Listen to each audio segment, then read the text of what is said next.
पंचनामे में आप सभी का स्वागत है। मैं हूं सुमित। हफ्ते का आखिरी कारोबारी सत्र और भारतीय बाजार एक चॉपी ट्रेड के बाद कहीं जाके फ्लैट या फिर डे लो के आसपास निफ्टी बंद होता हुआ दिखाई पड़ा। हालांकि mid cap small cap flat रहा, mid cap flat to negative और small cap flat to positive side पे जाके बंद हुआ।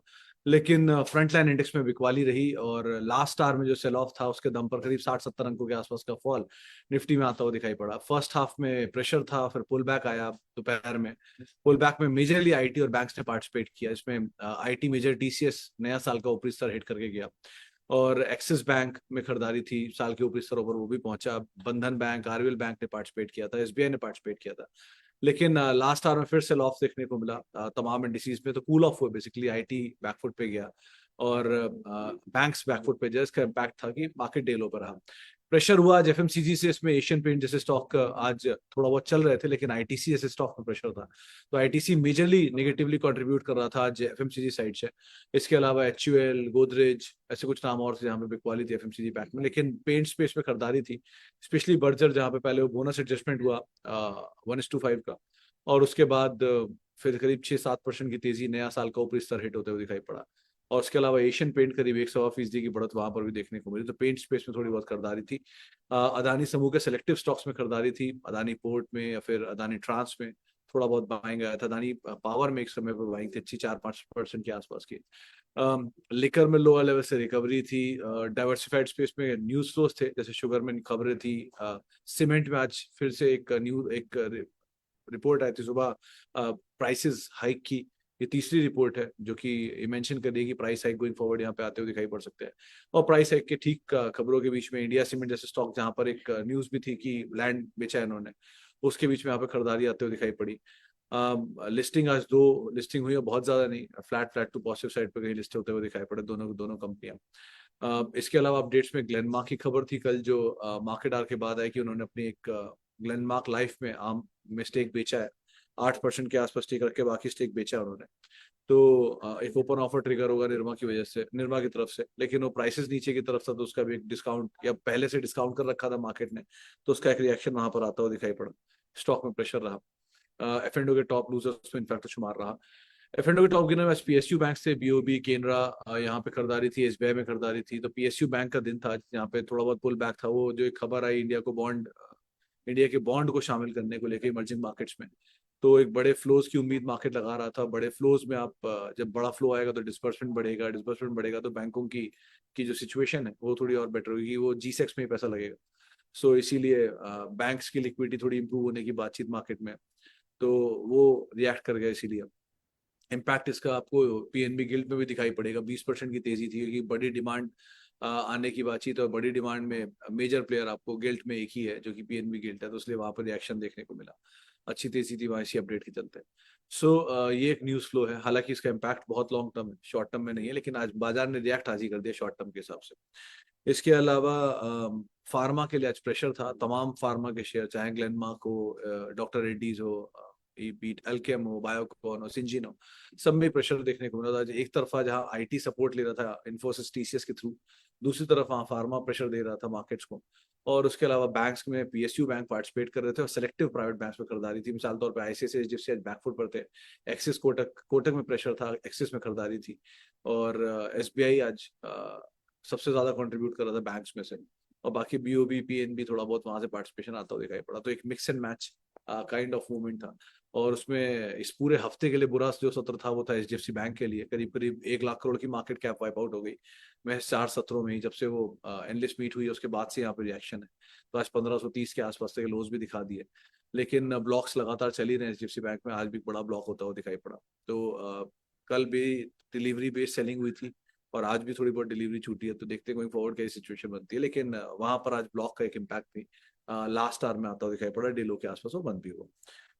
चलिए अब सवाल जवाब का सिलसिला शुरू कर लेते हैं और बातचीत कर लेते हैं कुछ सवालों को लेकर भी। सबसे पहला सवाल है lux industry for long term.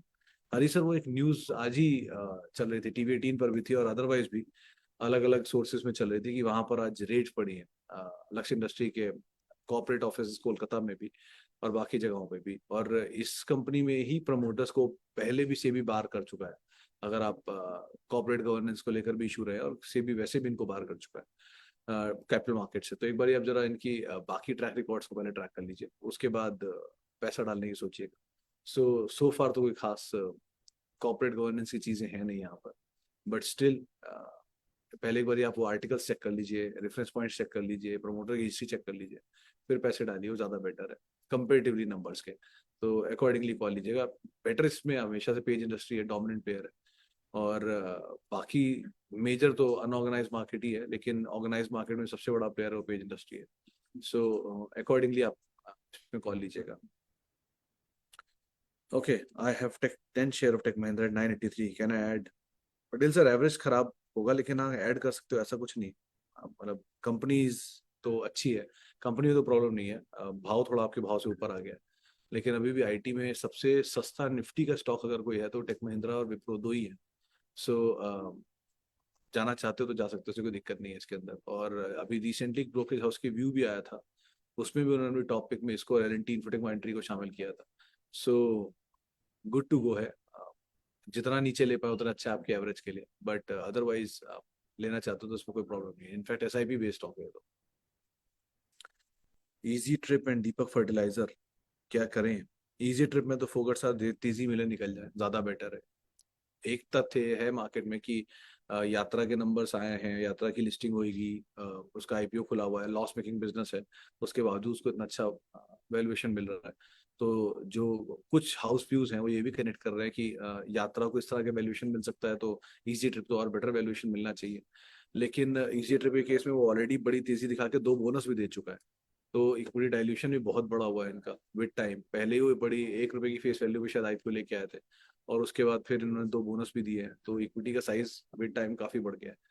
सो ये एक पार्ट है जिसको आप ध्यान रखोगे, और चला भी बहुत है अपने बोनस के साथ साथ, अदरवाइज बहुत अच्छा मोमेंटम रहा है। सो इसलिए भी आप अपर एंड पे हो तो तेजी मिले तो वही कॉल लेना है इसके अंदर। Second part is Deepak fertiliser. 2 quarter पहले तो नंबर अच्छे थे, कंपनी भी ठीक है इनफैक्ट, बट एक लास्ट क्वार्टर के नंबर थोड़े वीक थे। अभी के हिसाब से दीपक नाइट्राइट फर्टिलाइजर दोनों ही ठीक कंपनियां हैं, आपको नीचे मिल जाए तो और बेटर है, but quantum should be less. In fact ये वो भी केमिकल स्पेस में अगर कोई बेट कर भी रहा है तो केमिकल में डाउनसाइड इज लिमिटेड, क्योंकि चले हैं थोड़ा सा।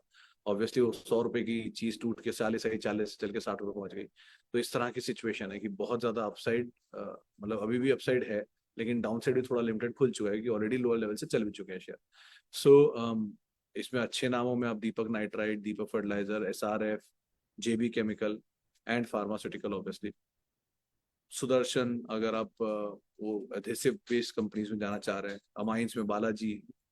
हालांकि नंबर को लेके कुछ इशू है अभी, बालाजी के नंबर्स में शायद इशू है, या फिर इंडो अमाइन, नहीं अमाइंस में छोड़ दिए क्योंकि बालाजी में शायद इशू आ रहा है कुछ नंबर्स को लेके अभी। इसके अलावा इनग्रेविया इवन 379 स्टॉप एंड लॉन्ग, इस तरह के कुछ स्टॉप। इवन लक्ष्मी केमिकल के नंबर भी लास्ट क्वार्टर के ठीक थे, स्टेबल हुए थोड़े से, तो अकॉर्डिंगली आप कॉल ले सकते हो। हालांकि इनपुट कॉस्ट चली है फिर से दोबारा, क्रूड डेरिवेटिव चलना है इनकी कॉस्ट के लिए ठीक नहीं है, लेकिन ये क्वार्टर के नंबर तो ठीक रहना चाहिए। आगे देखते हैं कैसे इनपुट कॉस्ट का इम्पैक्ट रहता है। रिसेंटली लिस्टेड आईपीओ में आपको सबसे प्रॉमिसिंग कौन सी कंपनी लग रही है फ्यूचर प्रोस्पेक्ट के हिसाब से? संदीप सर, कोई भी कंपनी जो आईपीओ में अगर पैसा लेकर भी आ रही है, कोई भी हो, बीट ये ईएमएस की लिस्टिंग हुई, वो हॉस्पिटल कंपनी की लिस्टिंग हुई, जुपिटर की लिस्टिंग हुई, ये होटल्स कंपनी की लिस्टिंग हुई, नाम भूल जाता हूँ इतने सारे होते हैं, और बाकी वो पेमेंट बैंक का लिस्टिंग हुई, सब में एक ही चीज कॉमन है कि अ, एक की फेस वैल्यू, दो की फेस वैल्यू पे स्टॉक लाते हैं। एक दो की फेस वैल्यू मतलब ऐसे टीसीएस भी दो की फेस वैल्यू पे आया था, लेकिन अगर एक दो की फेस वैल्यू पे आता तो पहली चीज तो टेबल पे कुछ रहता ही नहीं। 10 की फेस वैल्यू पे वो रखते नहीं। टू वैल्यू वाला पार्ट महंगा है, ये इंडिकेट कर देता है, क्योंकि आमतौर पे जब टीसीएस जब लाए थे तब भी वो लार्जेस्ट मार्केट कैप कमांड करती थी उस टाइम पर, लार्जेस्ट रेवेन्यू जनरेटर भी थी आईटी में। बट ये वो वैल्यू कमांड नहीं करते लेकिन वैल्यूएशन कमांड करते हैं। सो पहला पार्ट तो वो खराब। दूसरा पार्ट, जैसे अब हॉस्पिटल जो होटल कंपनी है उसका भी आईपीओ आया था, 3700 करोड़ रुपए का डेट है, 2700 करोड़ की मार्केट कैप है। डेट रीपे होने के बाद भी करीब 2600 करोड़ या 2500 करोड़ रुपए के आसपास बैठेगी, और लगातार इबिटा लॉस भी है पिछले 4 क्वार्टर से, 4 साल से। और नेट नहीं, जब इबिटा प्रॉफिट है, नेट प्रॉफिट लॉस है। सो सिचुएशन फाइनेंशियली स्ट्रेस्ड है, प्लस डेट हाई है, और उसके बावजूद स्ट्रॉन्ग मार्केट कैप कमांड कर रहे हैं। सो अभी ये सब पिक्चर क्लियर होने में कि कितना डेट आप चुकाओगे, कितना इंटरेस्ट कॉस्ट का सेविंग होगा, कितना प्रॉफिटेबिलिटी में इम्पैक्ट करेगा, क्या रेवेन्यू मॉडल है, ये सबको समझने में 2 क्वार्टर, 3 क्वार्टर, 4 क्वार्टर तक लग जाते हैं। और फिर प्लस वो इक्विटी सप्लाई शुरू हो जाती है कि जिन्होंने प्री आईपीओ में लिया हुआ है उनके लिए 1 महीने का टाइम, फिर जिन्होंने एंकर इन्वेस्टर उनके लिए 6 महीने का टाइम, 1 साल बाद सबके लॉग इन लॉग आउट करने का टाइम। तो ये सब तरह के जो सप्लाईज है वो शुरू हो जाती है। तो इन चीजों को आधार मान के 1 साल तक तो ये ओवरहैंग रहता ही है। और एक ही साल के लिए लोग लेते हैं वो अपने लिस्टिंग गेन के लिए। तो आपको कुछ भी लेना तो बाद में मिल ही जाएगा नीचे लेने के लिए। अगर आप पूछोगे प्रोमिनेंट, तो एक बार को मेदांता लगता है प्रोमिनेंट, क्योंकि उसके नंबर्स अच्छे हैं, सपोर्टिव है, हॉस्पिटल अच्छा है, चेन अच्छा है, वैल्यूएशन पार्ट वहाँ भी महंगा है, थोड़ा वो नीचे मिलता रहे तो बढ़िया डील है। और 2-3 क्वार्टर के नंबर में आ ही जाएगा क्लियर होके।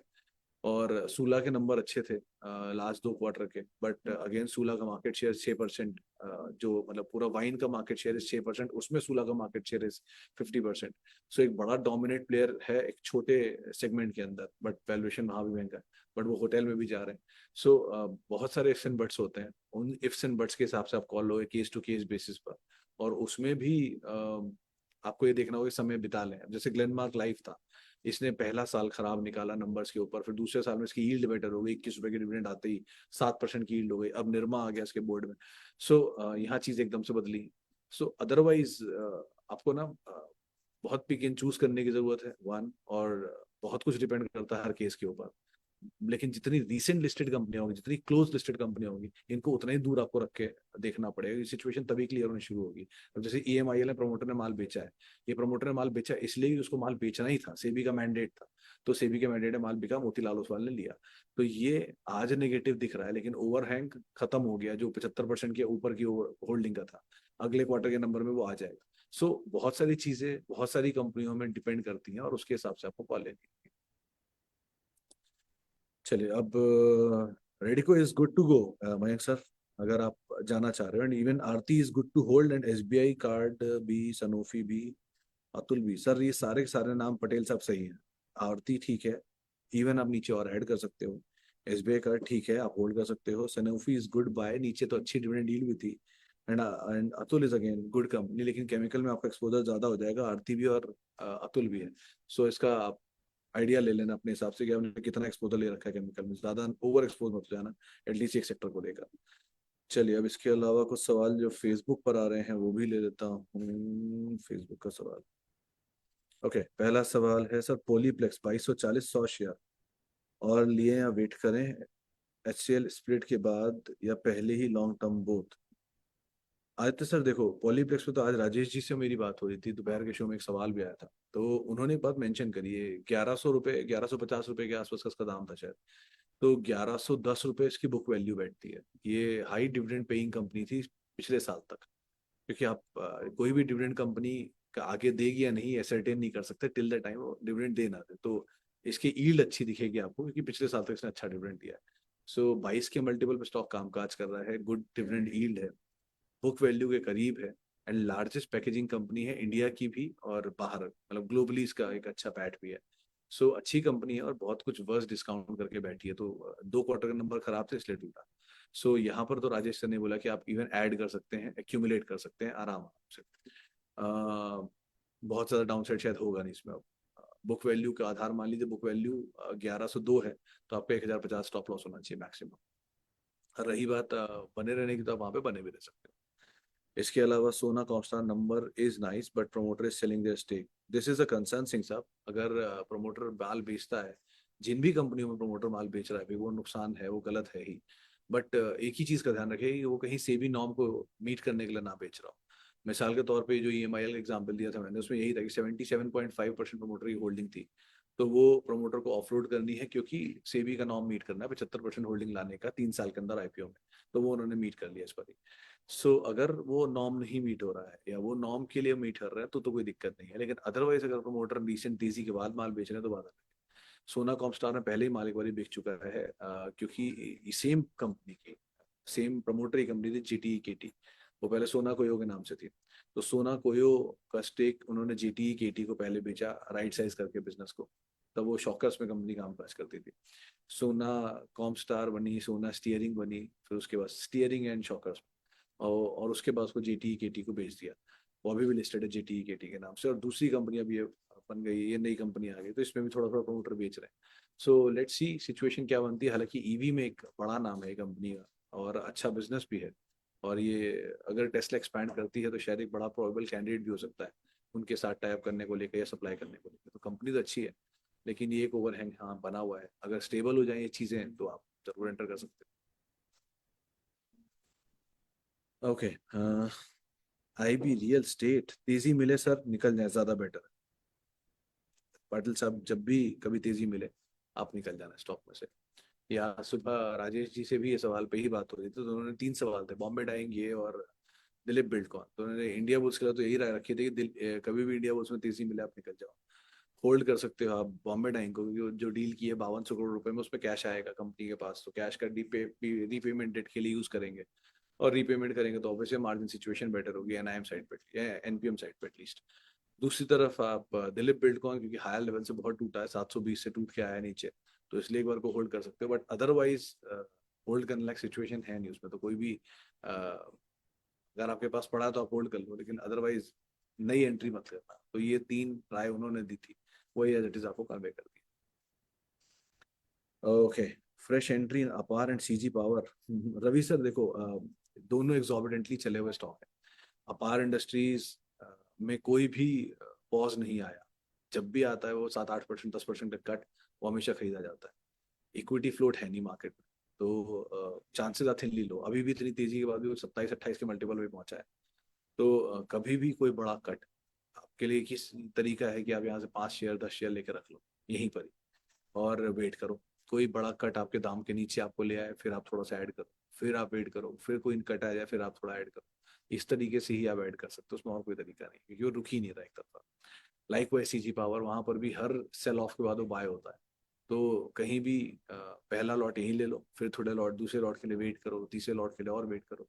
सो टाइम देते रहो, एंड विद टाइम आप थोड़ा थोड़ा एक्यूमुलेट करते रहो, लेकिन पहला लॉट इधर ही लेना पड़ेगा। दोनों शेयर एक्सॉर्बिडेंटली चले हुए हैं, दोनों को दोनों बहुत महंगे। आप अपार तो चलो फिर भी 27 के मल्टीपल पे, CG बाहर तो मल्टीपल टाइम्स ऊपर है।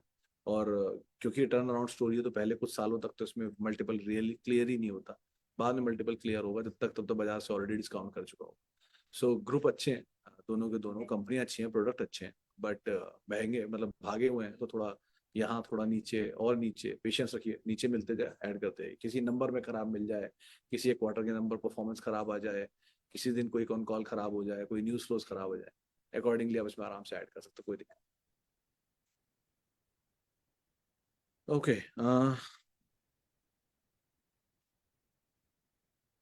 Best agro 1 year minus return. हाँ सर, इसमें थोड़ा न्यूज फ्लोज भी उल्टा सीधा ही आता है, लेकिन ठीक है, मतलब आप अभी अगर हो तो बने रहो, क्योंकि टूटा बहुत है, पहले चला ही बहुत था, इसलिए अगर आपको लग रहा है कि रिटर्न नहीं दिया एक साल में, तो चला बहुत उसके बाद टूटा है। लेकिन ये व्हाट्सएप ग्रुप में ज्यादा घूमने वाला स्टॉक है, तो उस हिसाब से कॉशियस स्टांस रखना है अपना।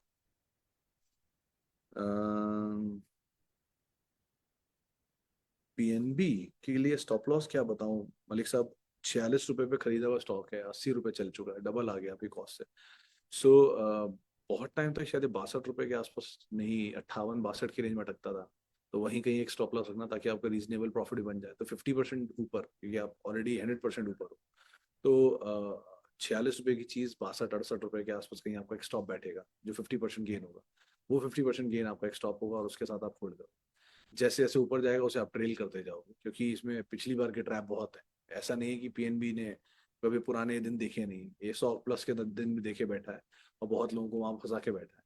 सो 110, 120, 130 इन जोन्स को भी ये देख चुका है, तो अगर ये नीचे आया भी है तो बहुत ज्यादा नीचे था, जिसके बाद ये पुल बैक है, तो ये बेसिकली लोअर लेवल से रिकवरी है इंस्टेड ऑफ नया हाई, क्योंकि बहुत समय बाद चला है, इसलिए हाई बनना इजिली पॉसिबल हो जाता है साल का ऊपरी स्तर, लेकिन ऑल टाइम हाई से भी बहुत दूर है। सो क्योंकि PNB या बैंक्स में हमेशा वैल्यू रहती है, तो वैल्यू कहाँ तक एक्सपैंड करेगी कुछ भी कहना मुश्किल है, लेकिन बेटर ये है कि आपको प्रॉफिट मिल रहा है, तो आप थोड़ा थोड़ा थोड़ा थोड़ा उसको ट्रेल करते रहो, और 50% गेन तो एटलीस्ट मिनिमम अपने पास रख ही लो। बाकी आप धीरे धीरे ट्रेल करते रहो, जहां तक आप ले जा पाए वहां तक आपका। और नई एंट्री के लिए थोड़ा कॉशियस स्टांस रखना, instead of large cap private bank ज्यादा सस्ते हो रहे हैं कंपेरेटिवली PSU बैंक से, PSU बैंक बहुत चल गए, हाल फिलहाल में। तो बेटर आप उस पे जाओ जो कि सस्ता है, जैसे कि प्राइवेट बैंक्स, और प्राइवेट बैंक्स में भी सिलेक्टिव बैंक, जैसे कोटक 1600-1700 में बहुत बुरी डील नहीं होगा, या इवन आईसीआईसीआई चलो चल गया, इवन एचडीएफसी बैंक 1529-1530 पे खराब बैंक नहीं है, आप उस पर भी एंटर कर सकते हो। एसबीआई रहा अगर लार्ज कैप में आप जाना चाह रहे हो पीएसयू में, तो ये एक नाम हो सकता है, 630 के ऊपर बढ़िया ब्रेकआउट है। सो अकॉर्डिंगली आप यहाँ पर कॉल लोगे इन सभी में। अच्छा जी, एक्साइड और अमर राजा दोनों पे सवाल है। आ, जैद साहब, एक्साइड के केस में तो मल्टीपल ट्रिगर, तो उसके लिए कुछ खास बचे नहीं है अभी। आज किसी ने पूछा भी था एक्साइड के ऊपर सवाल, लेकिन स्टिल मतलब ऑटो, यूजुअली ऑटो जो होता है वो सितंबर महीने से बेस्ट मंथ फॉर देम, ये हमेशा बोला जाता है। तो इसीलिए ऑटो रिएक्ट भी करा सितंबर फर्स्ट वीक में, और नया ऑल टाइम हाई भी काट के गया, क्योंकि स्ट्रॉन्ग डिमांड होती है फेस्टिव साइड की, और वो डिमांड आनी शुरू हो जाती है सितंबर एंड से, अक्टूबर सितंबर एंड में। तो पिकअप अगर आता है ऑटो में, तो ऑब्वियसली ऑटो डिमांड के साथ ऑटो एंसिलरी डिमांड भी बढ़ेगी। और एक्साइड की केस में एक अच्छी चीज़ क्या है, कंपनी रेलवेज में भी है, ऑटो में भी है, डिफेंस में भी है, टेलीकॉम में भी है, तो ये मेजर सारे सेक्टर को कवर करती है, तो आप बने तो रह सकते हो। इवन अमर राजा में भी आप बने रह सकते हो, दोनों ऑटो एंसिलरी कंपनी है, अच्छी कंपनी है। और अमर राजा ग्रुप तो वैसे भी थोड़ा पॉलिटिकली इंक्लाइंड जरूर है, लेकिन अच्छी कंपनी है, आप दोनों में बने रहो। और बहुत डाइवर्सिफाइड ग्रुप है अमर राजा ग्रुप जो।